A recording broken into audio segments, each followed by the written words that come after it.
Olá pessoal, vamos dar continuidade ao nosso estudo sobre teoria atômica da matéria. Posso ter um íon positivo, que vai ser denominado de cátion, que é o átomo que perde elétrons. Se ele perde elétrons, ele vai ficar com saldo de cargas positivas.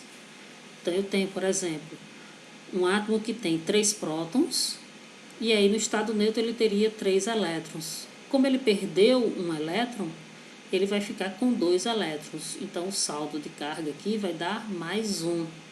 Se é positivo, esse íon será denominado de cátion. Então a gente tem aqui, exemplo, o íon de sódio, é o cátion sódio, que tem a carga aqui mais 1. Esse sódio com mais 1 indica que ele perdeu um elétron. Se ele fosse um átomo neutro, ele teria 11 prótons e 11 elétrons. Como ele tem uma carga de próton a mais do que a de elétrons, então ele vai ter 10 elétrons. Aqui a gente tem o alumínio, que tem uma carga 3+, indicando que ele tem 3 prótons a mais do que elétrons. Se ele tem 13 prótons e tem 3 prótons a mais do que elétrons, então ele vai ter 10 elétrons. Este átomo de sódio é um átomo monovalente e este átomo de alumínio é um átomo trivalente. Tem valência 3, indicando que ele perdeu 3 elétrons. Aqui a gente tem a representação esquemática de um átomo que perde o elétron. Ao perder um elétron, ele perde também a sua última camada. O íon negativo é o ânion. Então a gente tem aqui como exemplo um átomo que tinha 9 prótons e agora ele tem 10 elétrons. Significa que ele ganhou um elétron. Então quando eu faço a soma aqui para ver o saldo de cargas, eu vejo que ele tem um menos 1. Ou seja, ele tem um elétron a mais do que a quantidade de prótons. Exemplo, a gente tem aqui o átomo de flúor, que tem um menos 1, e ele tem 9 prótons. Então, se ele tem um menos 1, indica que ele tem mais elétrons do que prótons. Se ele tem 9 prótons e tem um elétron a mais, então ele vai ter 10 elétrons. Aqui a gente tem o átomo de oxigênio, com 8 prótons. A bivalência aqui indicando que ele tem 2 elétrons a mais do que a quantidade de prótons. Então, ele vai ter 10 elétrons. Eis, então, um exemplo esquemático de um átomo que ganha 2 elétrons para adquirir maior estabilidade. Semelhança atômica. A gente tem os isótopos, como, por exemplo, o isótopo do hidrogênio, os isótopos do hidrogênio, que são o prótio, o deutério e o trítio.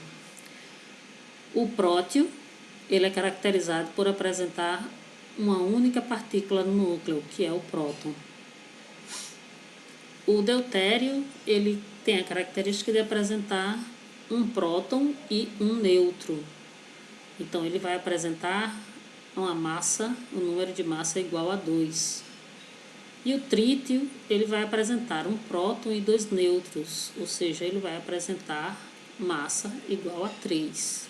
Isótopos, então, iso vem de igual, topos de lugar, átomos que apresentam o mesmo número atômico, mas diferentes números de massa. Então, temos aqui o carbono, os 3 isótopos do carbono, onde eu tenho o isótopo 12, o 13 e o 14. O que difere, então, os isótopos é o número de massa, já que, então, os prótons são iguais. E por terem prótons iguais, é que se trata, então, do mesmo elemento químico. Isóbaros são átomos que apresentam o mesmo número de massa, mas diferentes números atômicos.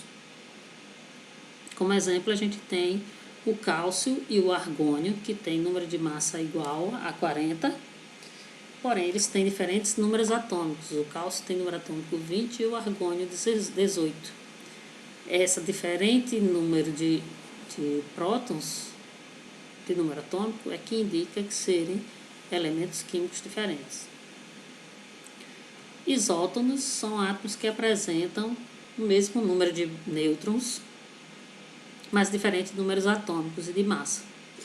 A gente tem aqui o magnésio e o silício. Observem que tem diferentes números de massa e de prótons. Porém, ao fazer a diferença, a gente tem aqui de 26 menos 12 dá 14 e 28 menos 14 dá 14. Então, eles vão ter o mesmo número de nêutrons, que é 14. Isoeletrônicos são átomos que apresentam a mesma quantidade de elétrons. Então, eu vou ter o sódio aqui, ele tem 11 prótons, mas ele tem um próton a mais do que elétron. Então, ele tem 10 elétrons. Temos o oxigênio, que tem 8 prótons e tem 2 elétrons a mais do que a quantidade de prótons. Então, ele vai ter 10 elétrons. E temos o átomo neutro aqui de neônio, que apresenta 10 prótons, então a mesma quantidade de prótons é a quantidade de elétrons, 10 elétrons.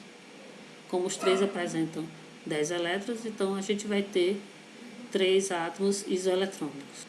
Esta é a bibliografia utilizada nos slides e até a próxima aula.